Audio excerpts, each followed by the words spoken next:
GoForThe2.com in with the Week 9 predictions. There's 8 picks on the video, so I'm going to get right into them. All the top 25 battles, all of the under-the-radar games will be covered on the College Football Full Circle radio show every day this week, Monday through Friday, 1 to 2 p.m. Eastern Time, Sirius Channel 204, or College Football Today, 5 straight hours of coverage.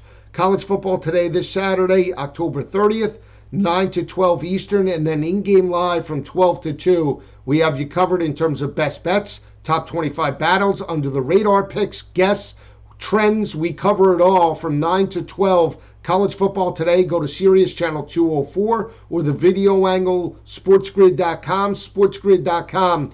Check that out. That's on the video side, along with in-game live from 12 to 2 p.m. this coming Saturday, October 30th. We'll jump right into the selections for this coming Saturday. We'll start in the ACC. 2 big ball games. We have Louisville catching around 6.5 points to NC State. Louisville right now playing very well in terms of a gutty home win over Boston College. Was on the Cardinals last week as one of the best bets. They stepped up.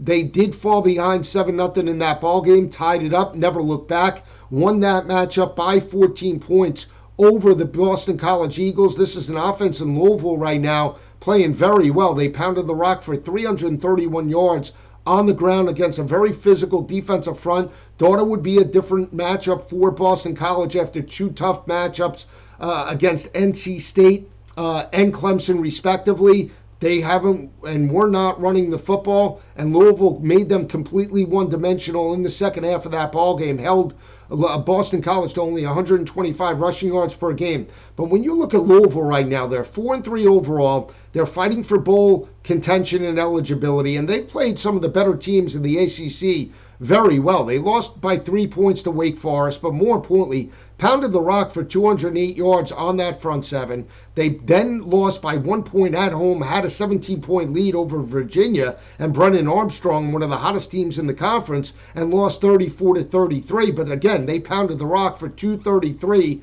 on the ground, and then to follow that up with a 331-yard effort last week against Boston College. I really think that this offensive line is building cohesiveness and continuity, and I think they could strike the upset against an NC State team that had 2 back-to-back games now in terms of Miami and Boston College, 2 emotional road games, now come back home as a home favorite, even though they played well at home.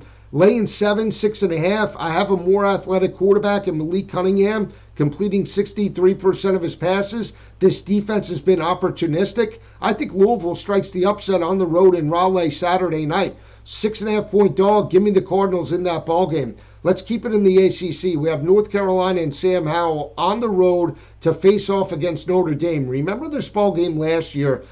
Notre Dame was about a 5.5-point favorite on the road in Chapel Hill. First quarter was 14 apiece. All of a sudden, Kyron Williams and that offensive line took over. They wore down the Tar Heels in the second half and won that ball game by 10 points convincingly. Interior line took the ball game over.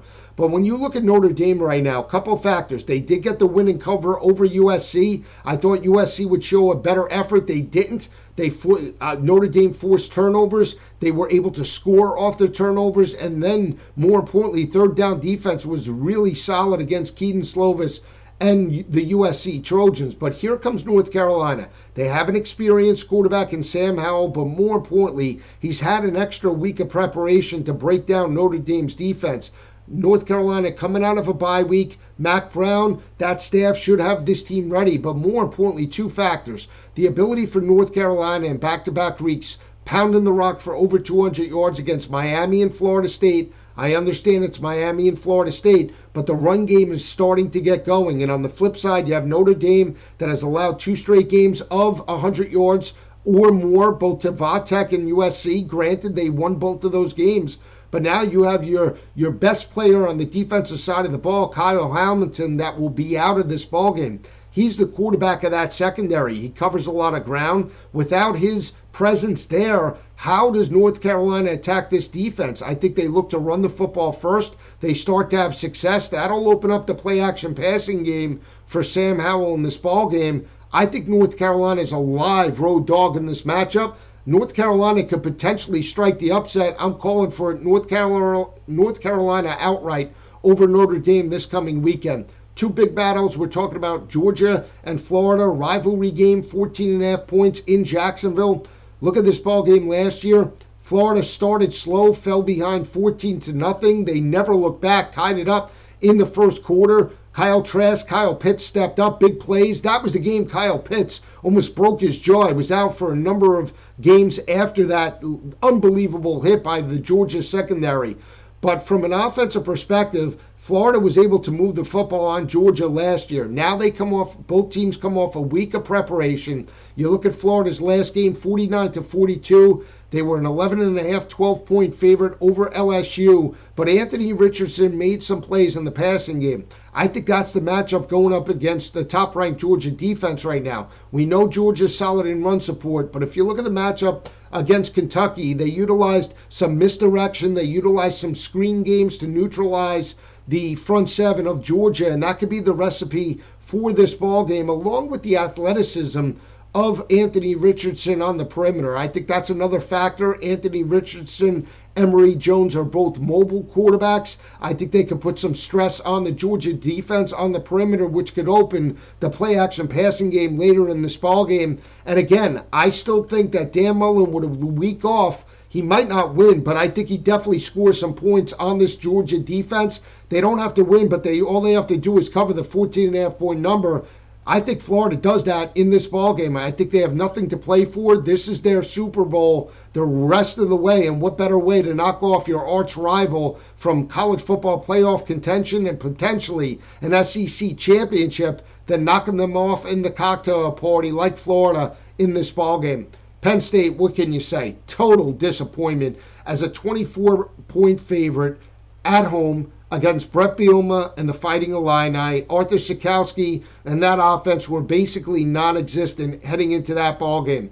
They allowed them to hang around. Illinois, their offensive line was called out by Brett Bielema. 357 yards later, I think they got the answer, and I think they got the message. They pounded Penn State's front seven in terms of early and often and wore them down. Was Penn State looking ahead? Were they worn out? Were they flat? It doesn't matter. You had every opportunity to pull that ball game out in overtime. Brisker with a potential interception dropped. Clifford with a potential 2-point conversion dropped. And more importantly, did anybody see Jahan Dotson or a play designed specifically for Jahan Dotson in one-on-one opportunities by that coaching staff for Yurcich? I didn't see that. I saw Noah Cain up the middle about 3 straight times. You didn't put the ball in your best player's hands when your season was on the line. Just a terrible performance by Penn State. Now they have to get up off the mat. They lost one of the worst games in FBS history, longest game in FBS history. Now they're going on the road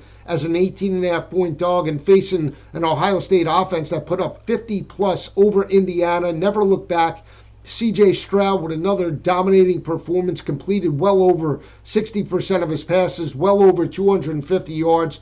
That front seven forced turnovers. Think about this in terms of Ohio State's front seven. They allowed 200 rushing yards to both Minnesota and Oregon. Since that time, they haven't allowed a team to rush for over 115 yards. The team that rushed for the most yards since week number 2 was the Rutgers Scarlet Knights at 111. So they made Indiana one-dimensional in that ballgame and now face an offense that really didn't run the football against Illinois in terms of Penn State. But this is a rivalry game. This is their Super Bowl. You look at Ohio State has won 4 straight in the series by an average margin of victory of 6.5 points per game. Picked up this victory last year by 13 points. That was right on the number, depending upon when you shopped around, 13.5. Some books closed at 13. Either way, Penn State was in that ball game to the final drive or the final possession. They had an opportunity to even cover that line in the last drive of the game before Clifford threw an interception. So when you look at this matchup, I know Clifford is hurt, but I expect a big night out of Jahan Dotson. This is the game that you have to really circle on your schedule if you're Yurcich and James Franklin and say, if we're going to go down, we're going down with our best player touching the ball at least 15 to 17 times in this matchup. Screens, get him opportunities in this ball game that could potentially open up the run game for Noah Cain. I don't care that Sean Clifford's banged up. I don't care that Penn State lost in 9 overtimes. I think they come to play Saturday night in Columbus. Might not win, but covering 18.5 I think is very doable, especially when you still have an inexperienced quarterback, even though he's playing well, C.J. Stroud, going up against a veteran secondary. I'll take my chances with Penn State on the road in Columbus this coming weekend. Big battle in the Big 12. We have Iowa State on the road taking on West Virginia. West Virginia coming off a 12-point win over TCU. They were a 4.5-point dog, rushed for over 200 yards, caught TCU at just the right time, forced turnovers. That was their first Big 12 first Big 12 win, first road win on the year for West Virginia. They were 0-3 on both in terms of the road and in terms of the conference. Now they come back home. This was a team they lost 42-6 last year in terms of in-aims, catching 6.5 points. When you look at Brock Purdy and Breece Hall, it looks like they should have covered that number, but in the end, they only won by 3 points. Terrible taunting call, terrible review at the end. I mean, it went both ways, but in the end, Iowa State did get the outright victory, 24-21. This game, no margin of error for the Cyclones. They opened up as a 7-point favorite. They go on the road. They didn't play all that well on the road in Waco, but I still give the quarterback advantage to Brock Purdy over Jared Dagey. I give the offensive and defensive line advantage to Iowa State. Even though they're coming off an emotional victory, I don't think there's any letdown here. I like Matt Campbell over Neil Brown. I think Iowa State covers this number fairly easy by 10 points on the road in Morgantown. 2 SEC battles right now. Let's start in Starkville.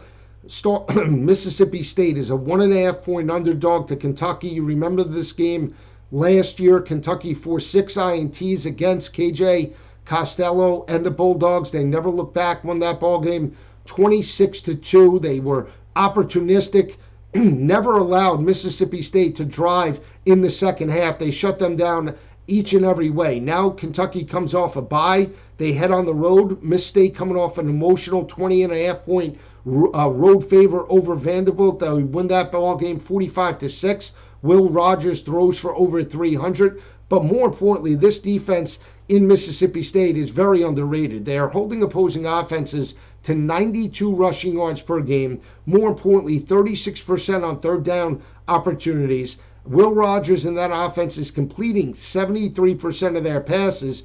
And even though Kentucky's coming out of a bye week, I think this is a tough matchup. If we're just going quarterbacks, Will Levis versus Will Rogers, I think it's an even battle. We have strength on strength. Got to go with the Cowbells and start Vegas. And let's be honest, when you just look at some of the games that Mississippi State has played up until this point, they knocked off a very good NC State team. They lost by 3 to LSU.